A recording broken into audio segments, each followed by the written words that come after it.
Thanks for stopping by for this episode. We're hoping to make things a little clearer for you on this lesson of transparent physics. And in classic YouTube fashion, let's start off with a aggressive sort of clickbait quote here. For our younger viewers that don't know what stamp collecting is, it was a hobby back in the day where you'd collect literally stamps, the things you put on the corner of the envelopes and in a photo album and put them in nice rows and organize them. So Rutherford, a important scientist of his era, states that science is either physics or stamp collecting, meaning, hey, it's either an important science or you're lining facts up neatly in a book.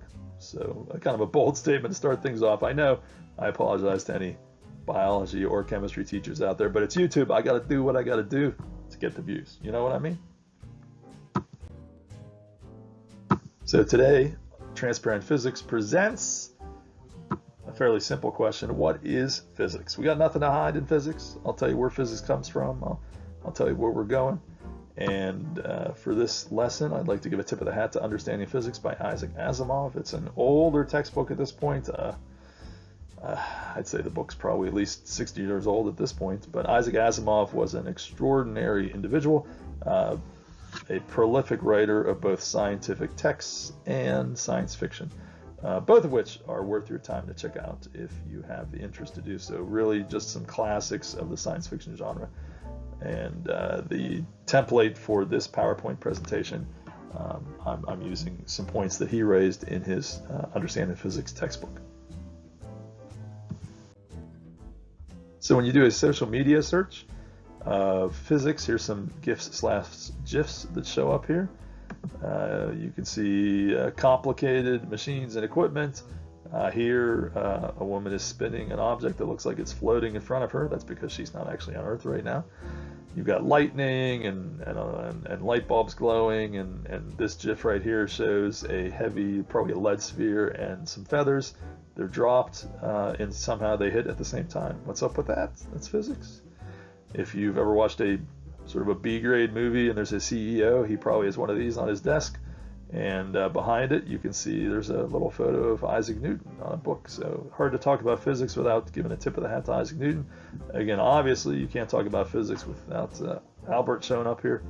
And then technology, you got lasers, light matches on fire, and this is a hydrogen bomb cloud, so scary stuff. And we go from scary stuff to peaceful stuff. This is, when you do a search for images in physics, this guy shows up a ton, Travis Ruskis.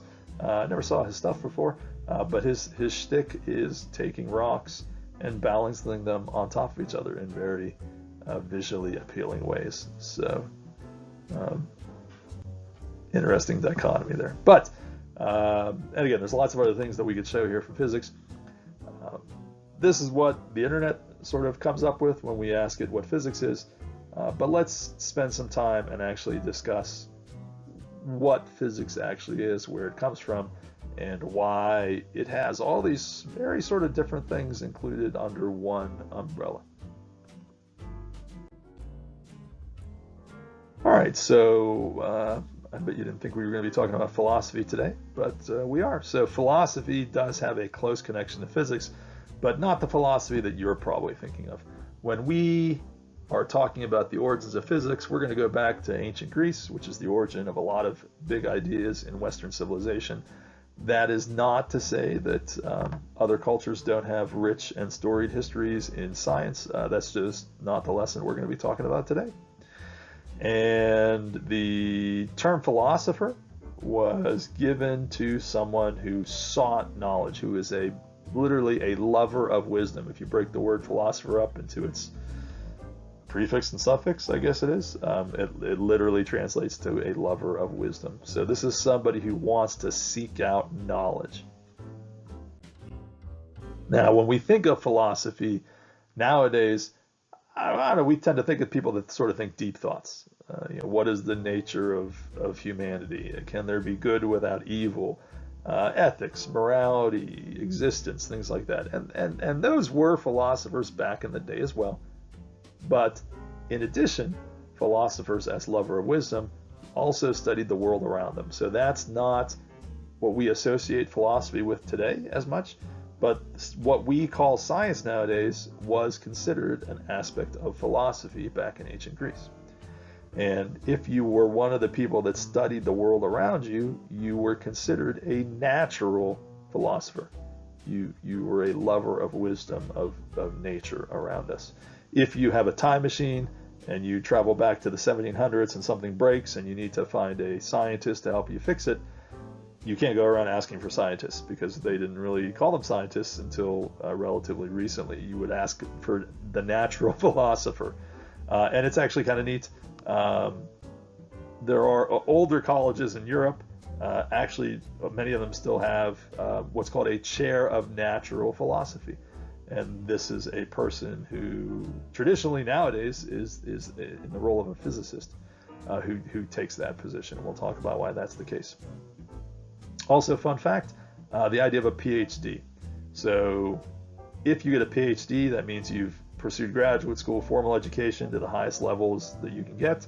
And it doesn't matter whether you're actually a philosophy major or an English major or a math major or a cardiothoracic surgeon, whatever it is. If you've achieved the highest level of knowledge, you're still called a doctor of philosophy, a PhD. And that is, again, a recognition of philosophy as originally just a statement of someone who loved learning, who sought knowledge and wisdom. So anyone who achieves the highest levels in their field from a formal education, that's why we call them all PhDs. 80s joke? Okay. So in any case, I don't speak Greek, but the Greek word for natural is PHYSIKOS. And that's why we call physics physics. The term physics is a tip of the hat to the fact that it was a study of the world around us, the natural world. And while we call physics physics nowadays, back in the day, the natural philosophy included more than just physics, because there wasn't all the separate branches. Everything was natural philosophy. What we consider to be physics or biology or chemistry or any of that other stuff all was simply the same topic: natural philosophy, physical philosophy, PHYSIKOS. So I call it the first science, and the idea is that natural philosophy grew in scope, and as people studied more and acquired more knowledge, it became evident that one person wasn't going to be able to understand the entire world. You have to specialize in certain aspects of nature. And as you specialized, we began to grow these distinct clusters of information.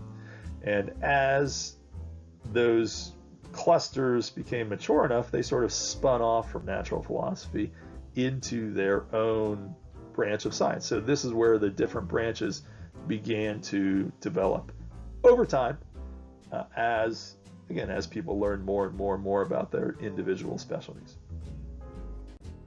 Now, when we talk about the offspring of physics, all these different subjects, to some extent it's an artificial construct, because you can't really separate biology and chemistry from physics. There's a lot of overlap between them. So some of the best science that gets done is combining these things together, but we'll treat them as individual subjects for the purpose of this discussion. So things that sort of grew up and moved out of the house, as I like to say. Chemistry, composition and interaction of substances. If you are an introductory physics student, probably in American education systems, you've had chemistry already. So you're maybe familiar at least with the basics as far as that goes. Again, generally in the American education system, you would have had biology already too. They tend to say physics for last. Best for last? Maybe, who's to say? And biology, again, living things, structure, function, interrelationship. Mathematics, not what you would instinctively think of as a science, but remember, natural philosophy was a study of the world around them. And the idea of shapes and geometry and bringing an understanding to these like ellipses and pyramids, that was an attempt to understand the world around them as well. So understanding math is understanding the world around us. So mathematics obviously develops off in its own field, and while we don't really think of it as maybe a science anymore, it is definitely closely related to it. Now, I sort of, here I begin to sort of think of like hybrid sciences and things like that. Like astronomy has a lot of physics associated with it, the position, movements, and nature of stars, planets, comets, etc. I'd say there's some chemistry involved too, maybe as we get far enough along, maybe some biology too, as we get into the mix. Geology is another great example of sort of a hybrid subject, in that if you're a geologist, you need to know your physics, you need to know your chemistry, you definitely need to know some biology as well. So all of these things, as we learned enough about them, spun off and became their own branches. So this leads us to a really interesting proposition, in that physics is everything that didn't move out of the house. Everything that didn't spin off into its own field still stayed under the heading of natural philosophy, which evolved into the idea of physics. And one of the things that appealed to me when I first started learning about physics is that it's such a diverse collection of topics, mostly because that's where we are. I mean, everything started off as physics. So you've got literally everything in the universe, and then things spin off. But when things spin off, you still have an extremely diverse collection of things as well. So broadly stated, if you are asked on a test to define physics, the correct answer is it's a study of matter and energy. That's not an incredibly helpful definition, but that will get you the points you need on your test. So what kind of things can we look at when we're studying physics? Well, let's take a quick survey of some of the available topics. Again, if you're an introductory physics student, and if you're trying to figure out what physics is, that's probably why you're here. As an introductory student, you will be spending a lot of your time in the study of mechanics. Mechanics is the interaction of objects, physical objects, in terms of how and why objects move, how forces impact an object's motion, and how physical objects interact with each other. And as the two bubble competitors may suggest, sports literally is all applied physics. I can't think of a sport at all that's not objects moving and interacting with each other. So if you are a sports fan, you're a physics fan too. True story. Thermodynamics. Heat, transfer of thermal energy between objects, temperature, the effect of thermal energy on objects. Speaking of thermal energy, I think now's a good time to take a sip of tea.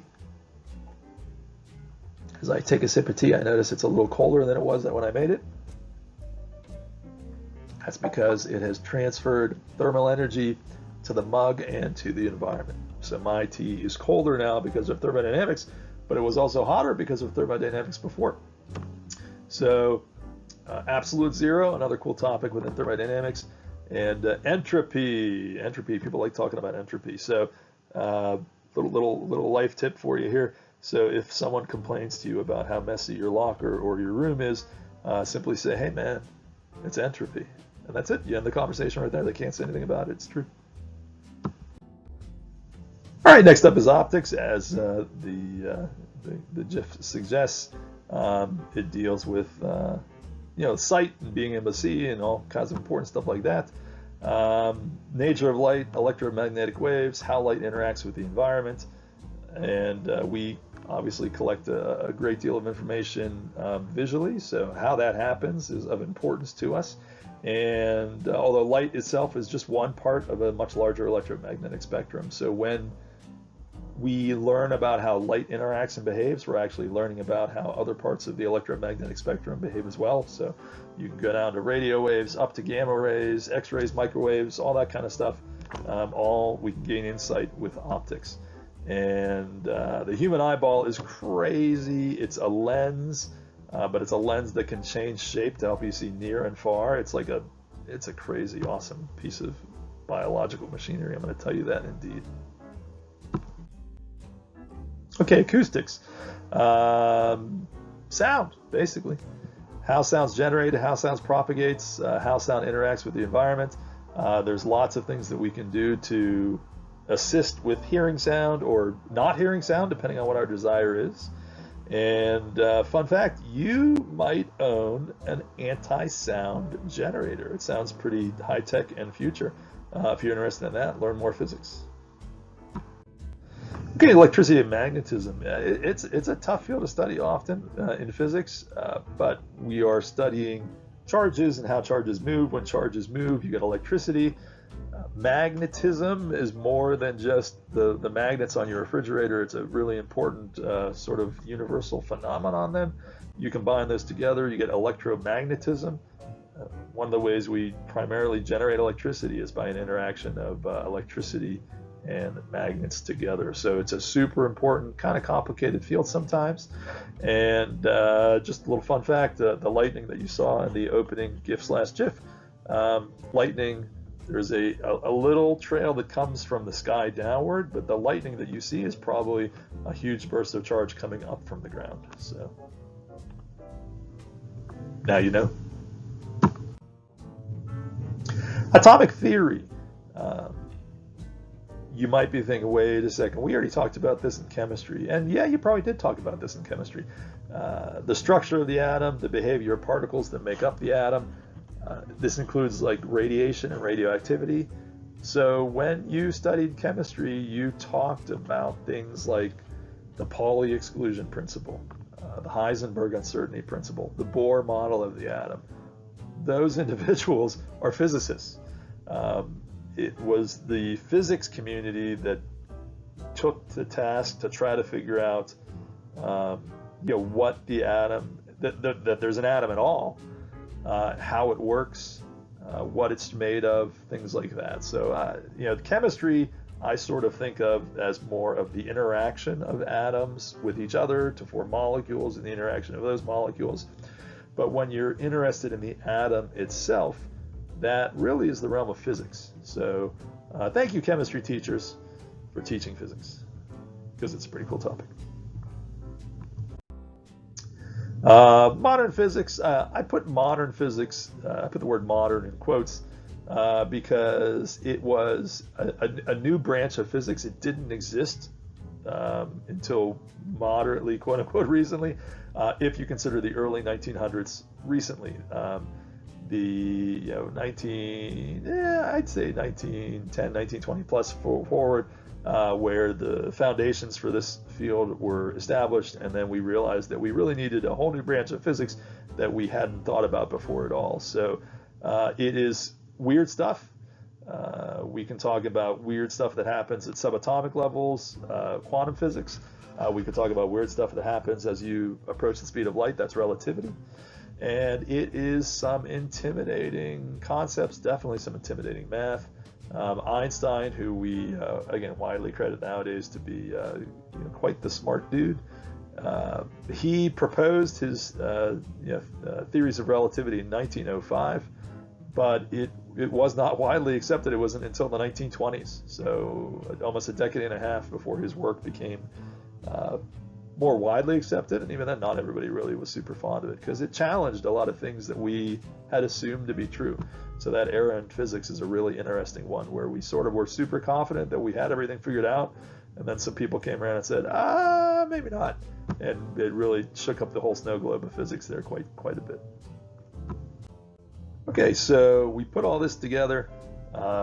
So why is physics the fundamental science? If you put a physics teacher and a biology teacher and a chemistry teacher in the same room and you poke them enough, you could probably get them to start arguing about which is the most important science.